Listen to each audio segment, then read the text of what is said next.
welcome back to my channel. Today I am doing a fun book tag. Yay! I don't love all tags, but I love when creators make these new tags that are super interesting, like the tag that we're doing today, which is the book annotating tag. This tag was created by Jessie over at Bowties and Books, and I am so excited to do this video, so thank you, Jessie, for creating such an interesting tag. I'm gonna try to go through this pretty fast because I don't want to overthink it, you know? Let's just do it. Okay, so without further ado, let's go ahead and start with the questions. And if you're interested in doing the tag yourself, all of the questions are in the description box. And if you don't have a channel and you'd like to answer them in the comments, that'd be fun too. So before we get started, I just thought I would do this video because I think it'd be really fun. I am about to start reading and annotating, while I read, Anna Karenina. This is a book that I've been dying to read, and I think it'd be really fun to annotate it. And also I think that it would be really nice to help me focus and concentrate on it. So I think it'll be a good experience to help me annotate this.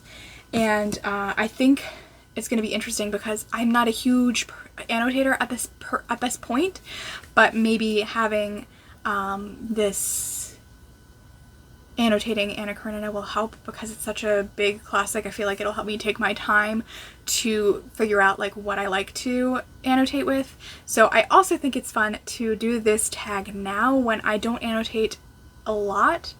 But then maybe again this time next year I'll do the tag again to see how it's changed. So the first question is, do you mark your annotations with page flags? And it really depends on what I'm annotating. Sometimes I just annotate quickly. Sometimes it's not like for any purpose, but for me to like underline something. So do I always? No, but if I do, I pretty much will use any kind of page flags that I have. I have a ton of them because I'm a stationery nerd, and I have a ton of different types of stickies, and I use them for everything. Question number 2, do you match flags to the book cover or do you have a set flagging system? I do not have a set flagging system, though I am reading Anna Karenina with Emma from her channel, Emmy, and Carolyn from her channel, Carolyn Marie Reads. They're doing a Dickens versus Tolstoy reading challenge club thing, and so they have a set flagging system themselves, and I'm following that. And that is how I'll be annotating this, but I definitely do not have a system for myself. I kind of just use the same flag. I often reuse flags, so if I am flagging a like a library book, I'll remove them because obviously you can't keep them in there when you return them, and then I'll just use them for the next book that I'm reading. Great way to reuse them. Do you match flags to the book cover? Sometimes I think that's fun. I don't do it all the time. It depends like if I have enough flags to do it, but I think I did it for The Water Dancer by Ta-Nehisi Coates, which is it has a blue cover, and I used mostly blue page flags for it. What is the first book you ever annotated? And I remember Jessie saying in their video that they don't remember what the first book that they annotated, but I can actually pinpoint the first book I ever annotated. I did it for school, and it was for a very specific reason, and it is the book that I hate most in this world. That's a pretty strong statement. I don't hate it the most, but it's a book that I have very angsty feelings about. And that, of course, is Walden by Henry David Thoreau. When I was in high school and I had to read it for summer reading, one of our projects was to collect a certain amount of quotes and explain why we liked them or whatever, and so that was the way I annotated that book, by underlining those quotes. That was the first time that I annotated that I can think of, and I only did it because I owned the book, you know? Number 4, have you ever been against annotating books? Probably not. I can't think of a clear emotion where I was like, no, never. But I didn't do it, not because I didn't think I should, it's just because it was not at that point in my life or something that I thought of to do, you know? Number 5, did you ease into annotating your books or did you jump right in? I guess both. Sometimes I just like jump right in depending on the book, depending on why I'm reading it, like if I'm reading it for book club, or if I'm reading it pretty much for book club is when I do pretty intense annotating. Other than that, sometimes I kind of just like ease into it by just highlighting quotes I like or sticking a page flag on them, things like that. Number 6, do you keep an unannotated version of your annotated books? And the answer to that is no. One day I'll move out of this house, and having to move extra books than I need to will be hell. And I'm not going to do that. Okay, I do also have extra copies of the Lord of the Rings series because I have the pretty leather-bound editions and then just paperbacks. If I were to annotate those, I definitely would annotate in the paperbacks. But it's not important to me at all to have an extra copy. 7, has anyone ever annotated a book for you? I love this question. I think that would just be super awesome. I can't say that I have had someone, no. I can't think of a specific time that had ever happened. But I think it'd be pretty cool. So if you're planning on buying me a book for my birthday and you want to read it first and annotate it, that would be super fun. Follow-up question to that. Do you mind used books with annotations already in them? I feel like in that way people have annotated for me because I do look for used books that have annotations in them. If I'm going to buy a used copy of a book and there's multiple copies, I'm like, which one has the annotations? 1, because you're more likely to get it cheaper if it's written in for a used book. And 2, because it's fun. I think annotating is such a personal thing. It's basically inviting somebody into your private thoughts if you lend them, which is why I, don't really lend books out and why sometimes I'm a little hesitant to annotate because some things just stick out. I actually remember when I read Mistborn by Brandon Sanderson, I had put page flags in it, and then I let my sister borrow it.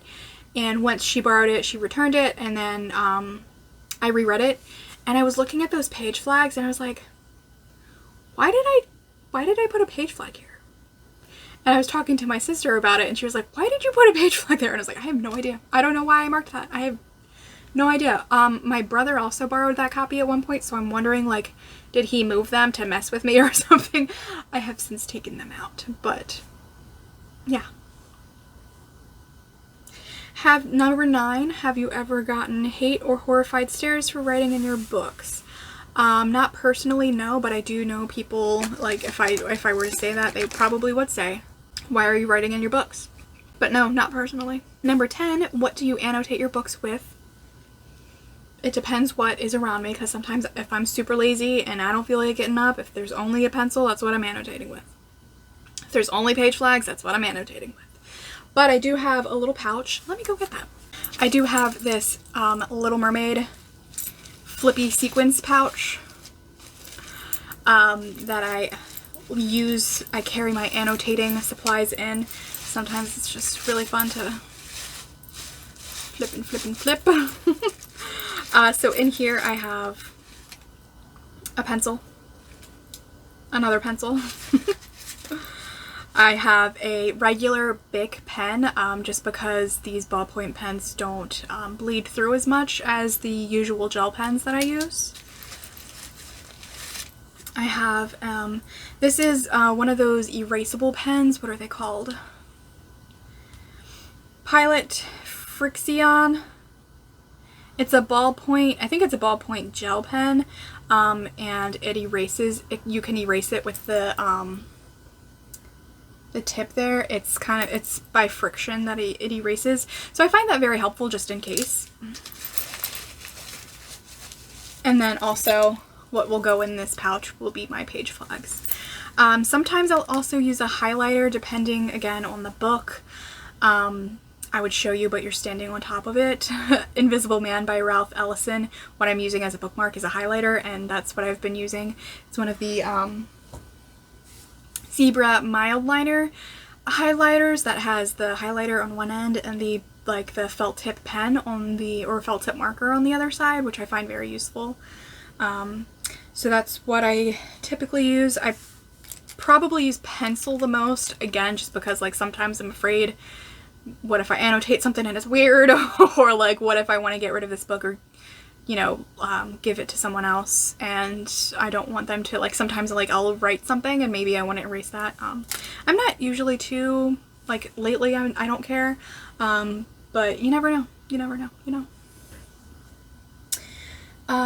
Number 11, have you ever regretted annotating a book? I'm trying to think. I can't think of anything that I've ever regretted annotating. Because I mean, honestly, they're my books, and if I ever get rid of them, I'm gonna give them to a thrift store or little free library. I'm not trying to sell them back, which I mean, like, I know people try to get money back for that, which I think, you know, if you have the time to do that and the places, like an easy place to go to do that, that's fantastic, but I honestly don't care. The only time that I feel like I would ever regret annotating a book is if it was a very personal book to me and then for some reason I lost it or somebody stole it, or like, and somebody saw like my private thoughts about that. That's the only time that I feel like I would regret it, but at the most part, like, I don't care. Number 12, why do you annotate? I think a lot of the times for classics, I like to annotate because it helps me focus. I like to annotate for book club because if I want, especially like if I'm leading a discussion, it helps me focus on what I want to talk about. For some books, I like to annotate because when I go back to reread them, it's fun to think like, what did I think about this part at that point? What quotes did I love then and what quotes do I love now? Things like that. Sometimes I like to annotate because I really hate a book, like Addie LaRue. I wrote all over that book in pencil in case I want to erase it and give it to someone else because I hated it. So I annotate for a number of different reasons. Mainly I annotate for me, you know, it's for my thought process, to help me talk about a book, to help me write a review, things like that. Number 13. When underlining, do you use a ruler? No. This might scare some people, but in my bullet journal, if I ever try to do a straight line, I don't use a ruler. I don't use a ruler for anything anymore. I like my wobbly straight lines. And then the last question is, do you annotate every book you read? And the short answer for that is definitely not. I don't have the thought or the mental capacity to annotate every single book that I read. If I'm just reading for entertainment purposes, I don't see any point in underlining unless it's something that I want to bring up in a review. Like if I'm reading a Kindle Unlimited book, which I've been reading a lot of those lately, sometimes I'll annotate or underline things that I find offensive and I want to make sure that I can mark those so I can put that in my review, or something like that. Or if there's just something that I really, really loved, then I would want to like write it down, so I might underline it to come back to it later and it's easier for me to find. For library books would probably be the number one reason why I don't annotate every book that I read, because I read a ton of library books. And while I will use page flags with those, I don't do it all the time because I find it wasteful, because, you know, I have to pull them out, and I can reuse them, but, you know, I don't typically annotate books that I'm reading for, well, I read all of my books for fun, but books that are for like entertainment purposes only, books that I'm not reading them because I think I'll get something really important or impactful out of them, I typically don't annotate. Not that, I feel like a lot of people think like, well, annotating isn't fun, so I'm not going to do it. But I do find annotating like fun, and that goes back to also me being a super nerd. I miss school. I miss sitting in lectures and taking notes. So I really like annotating in that way, especially nonfiction I think is really fun. Like when I really get into Stamped from the beginning, I think this is going to be a great book to annotate. It'll help me take notes, and like I said, I'm a huge nerd. I love taking notes. I love it so much, which is one of the reasons I'm really excited to read this book. I mean, I'm excited to read it for obvious reasons, but I'm also like a super nerd, so I'm excited to read it because it'll feel like school to me. So yeah, those are the reasons why I annotate and why I like to annotate, why sometimes I don't like annotating. Again, I can't wait to start annotating Anna Karenina, and I'm really excited to see what it looks like. And I'm really interested in doing this tag again in like a year or a few years just to see how it changes. I'd really like to develop my own kind of annotating style. Sometimes it is just quick and easy annotations is what I prefer, but I think it would be fun to have like an actual system, because I think that would help me, one, review books better, and two, talk about them more easily, especially in videos. So I don't know, it'll be fun. But that's going to be it for this video. I'm curious what your thoughts about annotating are. Again, all of the questions are going to be in the description box, so feel free to do this video as well, or if you don't have a YouTube channel, just talk about them in the comments. So I hope you liked this video. If you did, please give it a thumbs up, and don't forget to subscribe to my channel, and I'll see you in a new one soon. Bye!